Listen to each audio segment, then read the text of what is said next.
Week 9, emerging. The Show Me Something draft, Peter. It begins with a trivia question.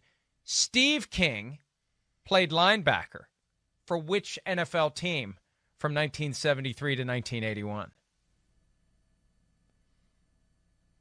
Cleveland Browns. Oh, no. New England Patriots. I don't know. Patriots. Oh, okay. All right. It was the Patriots. Were I you don't a know who that Patriots is. fan growing I up? should know who Did that you is. grow up as a Patriots fan? No, I grew up in Connecticut, but at that time, in the 60s, the Patriots were just being born. And so everybody in my town rooted for the New York Giants. That's the game. That's the team that was the popular team, and they were always on TV. So now in my town in northern Connecticut, there's nobody who isn't a Patriots fan. But when I was growing up, there was nobody who was a Patriots fan.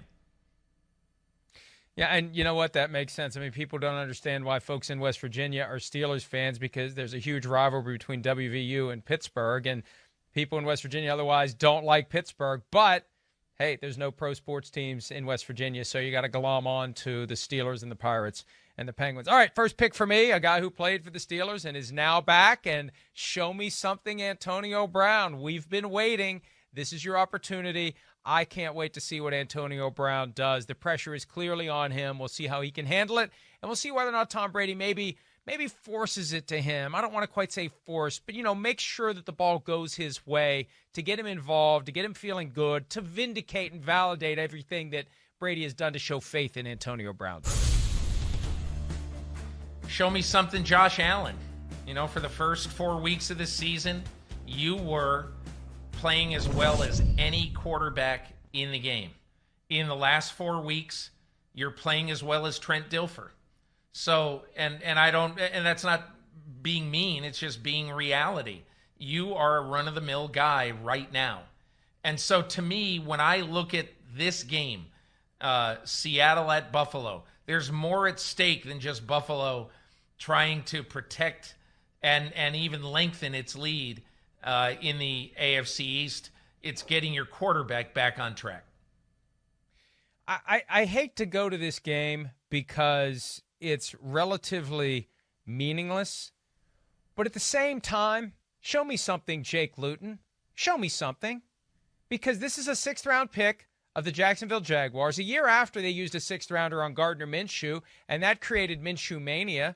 I don't know what Jake Luton has. All I know is every time I go to say his name, I stop to make sure it's not Luke Jayton. So show me what you got, Jake Luton, just so I can get your name right in the future. Hey, look, this is a little bit of a cliche, and I'm sorry if it is, but show me something, Lamar Jackson. You have got to help carry your team with all the difficulties your defensive unit has and find a way to win in Indianapolis.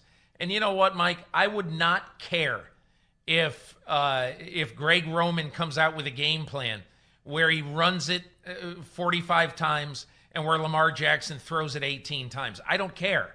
Just find a way to win a game and get yourselves back on track against a quality opponent on the road. Yeah, and that's the thing. We assume the Ravens and Lamar Jackson have a Chiefs problem. It's quite possible they have an elite team problem. And even though they have won some big games against good teams, it just feels like when there's that extra layer of something just doesn't add up the way that it should. All right, last one for me, unless we go 4 rounds, and maybe we will. I'm going Gus Bradley. Show me something, Gus Bradley. We talked about Anthony Lynn last segment. Anthony Lynn's not a defensive guy. Gus Bradley's a former NFL head coach who's the defensive coordinator of the L.A. Chargers. They've blown 17-point leads 3 times in the last 4 games. At some point, Gus has got to do something with that defense. We always hear about how great that defense is. Well, when you're given a 17-point lead by Justin Herbert in the offense, one of these games you got to hold it. So, Gus Bradley, it's time to hold that lead. Show me something, Cam Newton. The New England Patriots go to the Meadowlands in one of the worst games in Monday night history. And I go back to the Giants and Cardinals in 1983.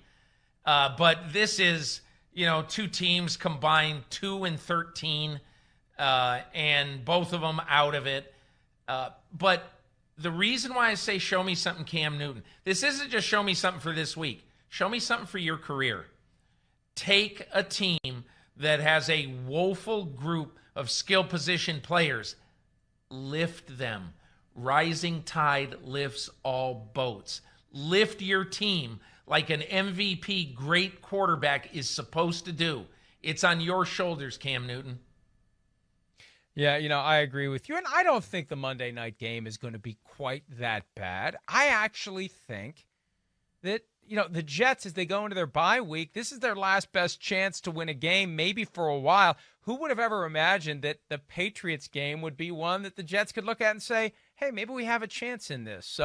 But if Cam Newton plays the way he's capable of playing and makes the decisions that he made earlier in the season, it shouldn't be a close game. All right, let's go to round 4. I'm going to go with Tua. We talked about Tua earlier. We both agree that Tua gets an I for his performance last week. Well, apples to apples, both guys wearing number 1, and apparently the Elias Sports Bureau tracks this. It's been at least 20 years since the 2 starting quarterbacks of an NFL game wore number 1. If you're going to wear number 1, you got to play like number 1. And we know what Kyler Murray's going to do. This is Tua's opportunity, and it's more than an opportunity. It's a mandate to go out there and prove that the Dolphins made the right choice when they selected Tua over Justin Herbert, Peter. Show me something, Daniel Jones. Look, at some point, he's really going to have to show something. Okay, and look, I'm not saying that his career is going to be a disaster. I'm not saying that.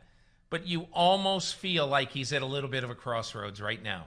Midway through his second season, he cannot cure the turnover bug.